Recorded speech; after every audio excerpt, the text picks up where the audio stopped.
Hello Bat fans, welcome back to the Great White Void, and today taking a look at the ginormous new McFarlane Batman animated series Batmobile, and this is what really caught my eye. Just picked this up recently at Heroes Comics in London, and Heroes is always a great place to go if you're around London, passing through London.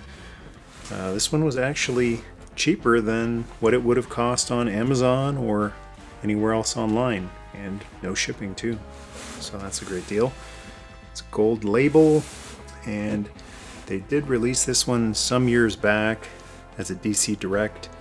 I took a look at some of the reviews online, and it shows that the previous version was more black. This one is a little more blue, and some of the reviews that I watch looks a little too blue for my taste. In some of the other reviews, it looks perfect. That kind of bluish animated look, and just as I turn it around, of course the image here is not blue at all, it's black and gray. I do like how the black one looks, but the black one is about 8 years old now. You're only going to find them used and probably twice or three times the cost that these are. And I've also got a couple of figures to try them with. Robin, Batman, and Alfred. Thanks to Micah and Adam for sending some of these along. And I've also got this Batman figure, which is a little taller. The box here says that it's for 6-inch figures. Fits most 6-inch figures, it says right there. Looks like about an inch taller than the regular Batman that came out a few years ago. The trouble with this Batman is that it's not a cloth or vinyl cape.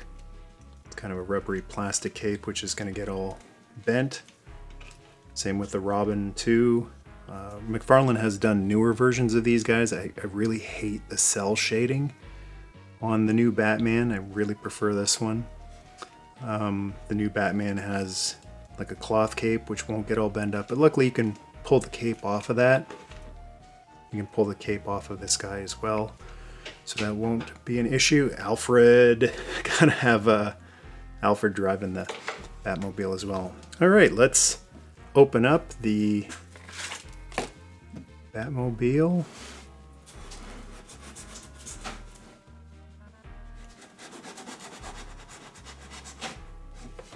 And this box is humongous.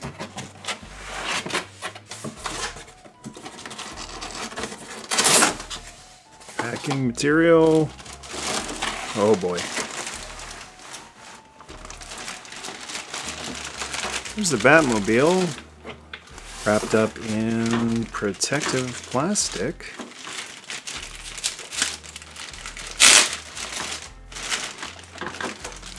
Now I've got, oh man, that's heavy.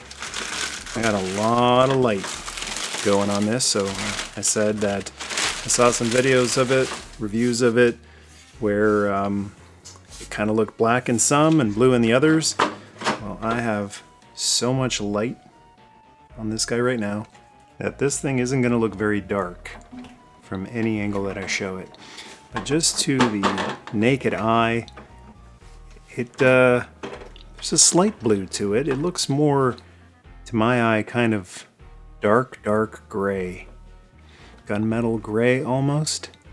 The videos I've seen of the black one look really nice, but I think if you're going for that animated look, especially if it's going to go with one of the animated figures, I think that this will go more nicely with the figures, the animated figures. It is such a gigantic thing. Humongous.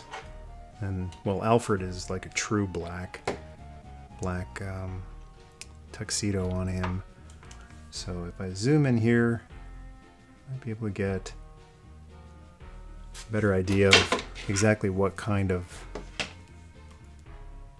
a blue they went with here. It's very sleek, very nice looking. And then depending on the shading, I mean, it's all the same color, but the light is hitting the surface here, making it more of a dark blue. It's not getting the side as much, so that's looking more like a black. Also included is this card right here. Collector's card, a little bio of the Batmobile.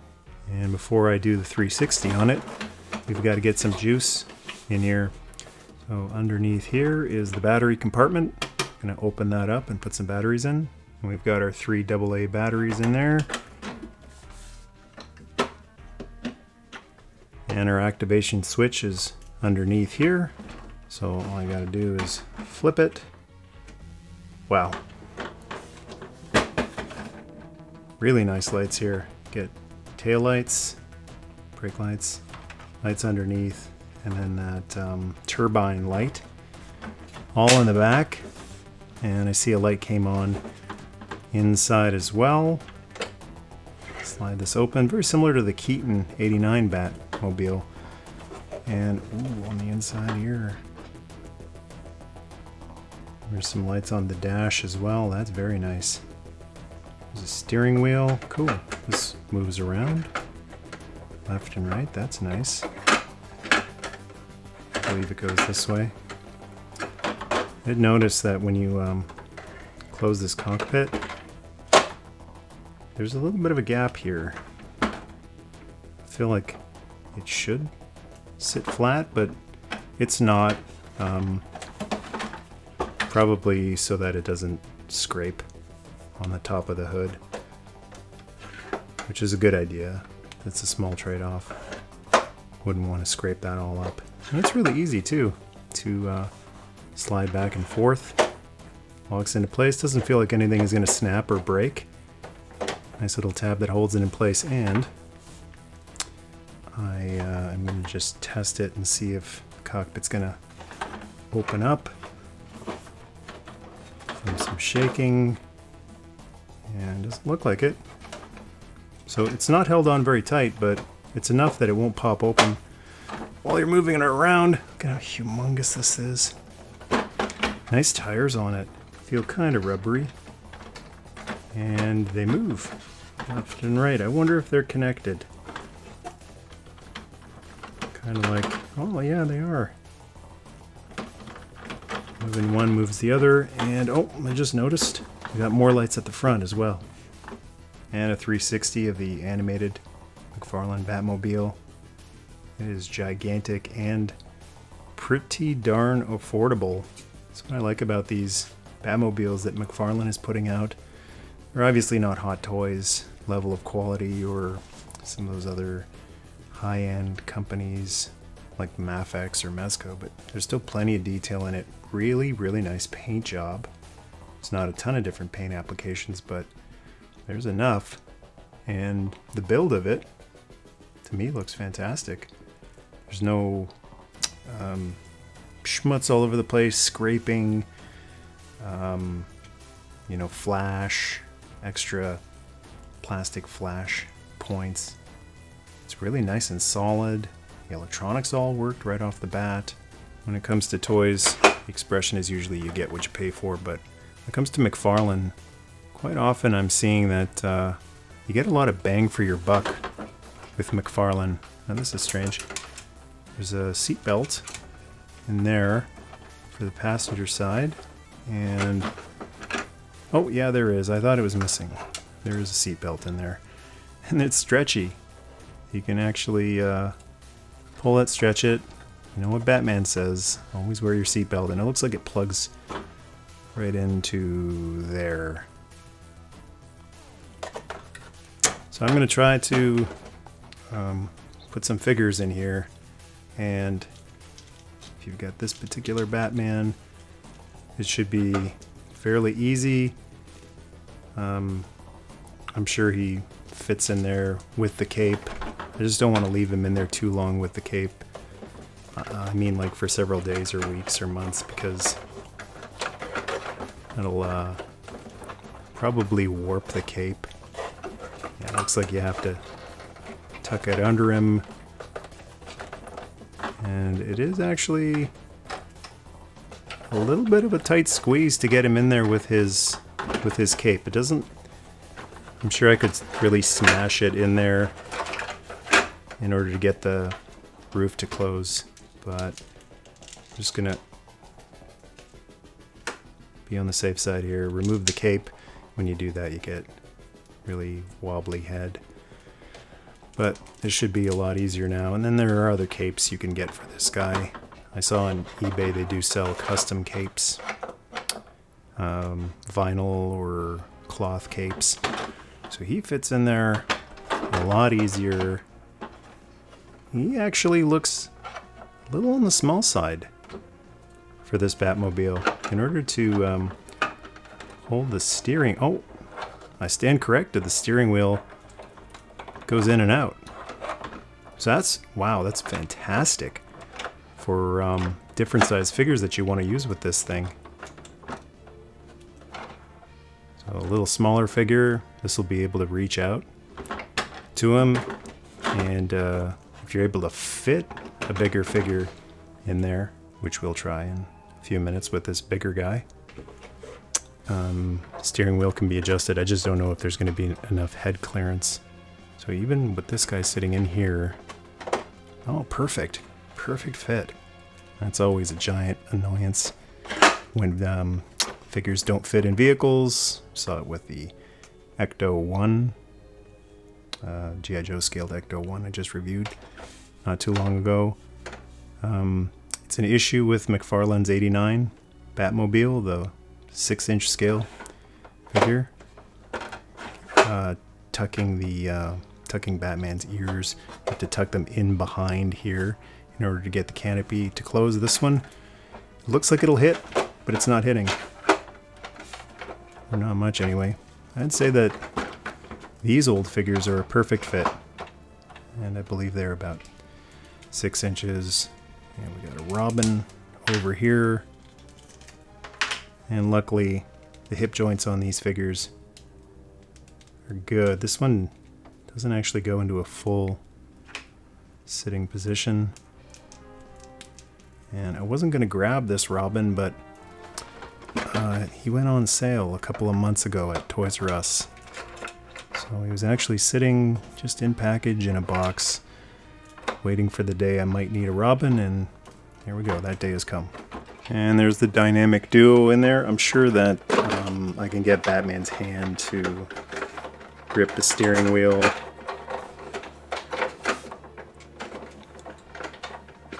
Oh, look at that. I was thinking his hands were rigid plastic, but they actually have a little bit of bend in them, so there we go. And there's Batman gripping the steering wheel. I love that feature that the steering wheel can come out and come in.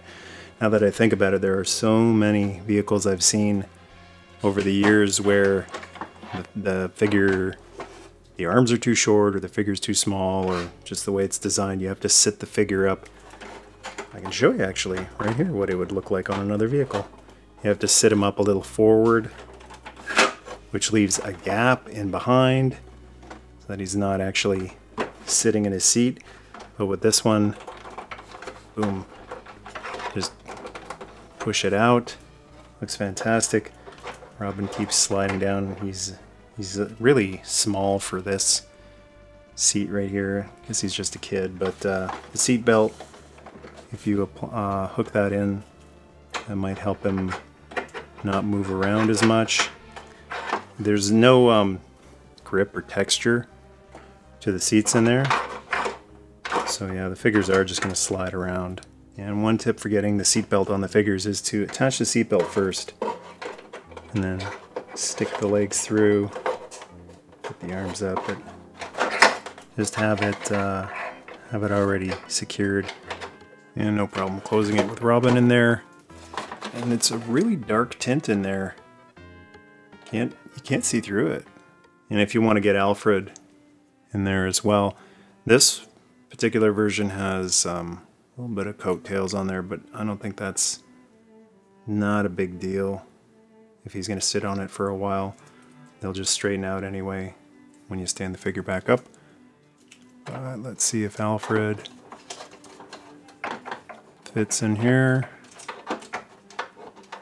Trying to slide him into the seatbelt.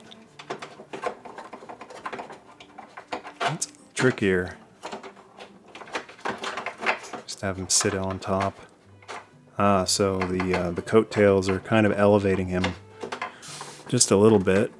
But he's got tons of range in his hips. And no problem shutting the roof, the canopy. Well, with Alfred in there as well. And I gotta get a shot of Alfred driving this thing. It's always cool when Batman uses his butler as a decoy. And once again, this steering wheel that goes forward and backward is a fantastic idea. Figures of all different builds and heights have no problem sitting in there, fitting in there. That is so cool. Alfred Pennyworth behind the wheel of the Batmobile. And let's try a couple of other figures, futzing around a little bit. I mean, the canopy is so dark, it doesn't even really matter who you have in there or if you have anyone at all or not. But it's nice to know anyway. Now, this guy, I'm going to try to take his cape off because it's so floppy. This is from the set with the lightning in behind, recreating the intro of the animated series. I thought his head would just pop off easily, but it's not. It's not popping off. Maybe it comes off. I'm not willing to force it. He doesn't have really great hip range either. This ain't gonna happen. The cape it's too big and bulky. It could wrap around him, I guess, a little bit, but yeah, I think he's too big. I got two more to try before I call it a day. This is the gold label Michael Keaton Batman 89 figure. Came with the McFarlane Batmobile, and can't get these legs together because of his bat gotchis. It doesn't look like he is going to. And I'm not having much luck with this 7-inch Batman figure. Doesn't feel like there is not a lot of leg room in there. Could probably cram him in there, but I don't feel like breaking this brand new Batmobile. It has this little fragile looking shifter thing in there. Alright, so when they say 6-inch, they mean 6-inch. And this right here is a 6-inch figure. It is the Mafex, it's the Canadian pronunciation. Batman Begins, as I always call it, Batman Starts. Christian Bale Batman figure, and being a 6-inch figure, this one should fit. Oh yeah, tons of room. What are you gonna do with the bat cape? Just do that, eh? There's one way to not worry about wrinkling up your Batman capes. Just go like that. It'd be funny if that was actually something they did in the movies. But I'm sure you can just tuck that all down in there. Well, it actually has a wire in it. Tons of cape in there. And then again, this steering wheel, because there's so much range on it, he can easily grab onto the wheel. Cape is just oozing out of the cockpit. Easily fit in there. No problem with the horns, the bat ears fitting on there. I think most 6-inch figures aren't going to have any trouble fitting in there. But the ones that look best are the animated figures. And just to appease the spirit of the Bright Knight, Adam West, got them both with their seat belts. Robin's doesn't work quite as well. I think he needs a booster seat. And a comparison with another Batmobile, it's McFarlane's '89 Batmobile. That gives you a good idea of just how blue the animated Batmobile is. This one looks much blacker, and this one is seems much longer. Let's line them up here and see what the difference is here. So the animated Batmobile is just a little bit longer. You can't really tell from the angle I'm showing you here. Yeah, there's about that much extra length on the animated Batmobile. And the dark blue look they went with the plastic here definitely makes it look more animated on it. So there was a black version of this, and there's also a black version with kind of metallic paint applications throughout. That one looks really nice too. But having these two side by side, I guess variety is the spice of life. It's nice to have, if you can have both of them, have one that's black, like in the Tim Burton movie, and then one that's like this on the cartoon. And even though I love the Keaton Batmobile more than the animated series Batmobile, I prefer the two-seater cockpit of the animated one. I don't like the one-seater here. Wish that was a two-seater. And I also prefer how they made this canopy move, where it doesn't actually slide on the roof of the car. This one though, you have to hold it up, or you will scratch up the surface right here. It is cool how this one pops up though, with a button, sort of, but I mean this one, I've barely handled this one and it's already got a bunch of scuff marks all over it. This one feels like it's a better quality plastic, a little tougher plastic. This feels a little more hollow and cheap and light. This guy is heavy. And this is my first toy of Batman the Animated Series Batmobile. The only other version of this Batmobile that I have is the little die-cast $10 version that you find at Walmart. So I'm glad I waited. This one is really big, humongous, and I love the electronics too. They make a big difference. They add a lot to the cockpit. When you look inside there, you see all the console stuff lighting up, and especially to the back here, especially that turbine. Love it whenever a Batmobile turbine lights up. Alright, so that is the McFarlane Animated Series Batmobile. Really beautiful finish on it. Get a whole bunch of lights on it. You just get that even matte look to it. I think it looks great. Well, thanks a lot for watching. Hope you enjoyed this video. Hit the like button to give the video a spike, and to join the tribe, hit subscribe. Nerdmas Day.